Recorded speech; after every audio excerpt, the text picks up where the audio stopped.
રાજકોટ જિલ્લા કલેક્ટર તેમજ પોલીસ તંત્રની અધ્યક્ષતામાં મેળા એસોસિએશનની બેઠક મળી હતી।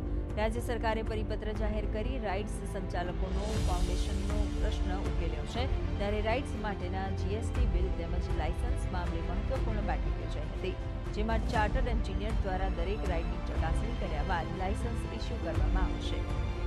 એકવાર પ્લોટની હરાજીની પ્રક્રિયા પૂર્ણ થશે ત્યારબાદ જે તે પ્લોટ ઉપર જે આપણી મેળાની અપ્રૂવ ડિઝાઇન છે તે ડિઝાઇનને અનુરૂપ અલગ અલગ જગ્યાએ રાઇડ્સ ઇન્સ્ટોલેશન કરવા માટે થઈને પોતાની તમામ બ્લુપ્રિન્ટ્સ અને ચાર્ટર્ડ એન્જિનિયર્સના રિક્વાયર્ડ સર્ટિફિકેશનની સાથે આપણા પોલીસ કમિશનર કચેરી ખાતે લાયસન્સ બ્રાન્ચમાં એપ્લાય કરશે અને તેનું પ્રોપર સ્ક્રુટિની થયા બાદ જે રાઇડ સેફ્ટી ઇન્સ્પેક્શન કમિટી છે તેના દ્વારા રાઇડ ઇન્સ્ટોલેશન થયા બાદ જે કંઈ પણ જરૂરી સર્ટિફિકેશન છે એ મુજબની તે રાઇડ્સ જે છે એ ઇન્સ્ટોલ કરવામાં આવી છે એની ખરાઈ કરીને ત્યારબાદ પરફોર્મન્સ લાયસન્સ આપવામાં આવશે।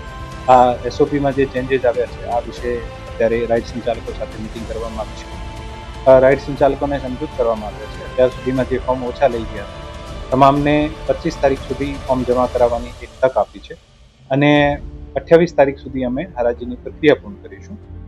28 તારીખના હરાજીની પ્રક્રિયા પૂર્ણ કર્યા પછી આ લોકો તમામ પરફોર્મન્સ લાયસન્સ માટે એપ્લિકેશન કરી શકશે અને પરફોર્મન્સ લાયસન્સ મેળવ્યા પછી ઝડપથી આ લોકો રાઇડ્સ ઇરેક્ટ કરે અને એક વખત આનું ઇન્સ્પેક્શન થયા પછી પરફોર્મન્સ લાયસન્સ આપવામાં આવે।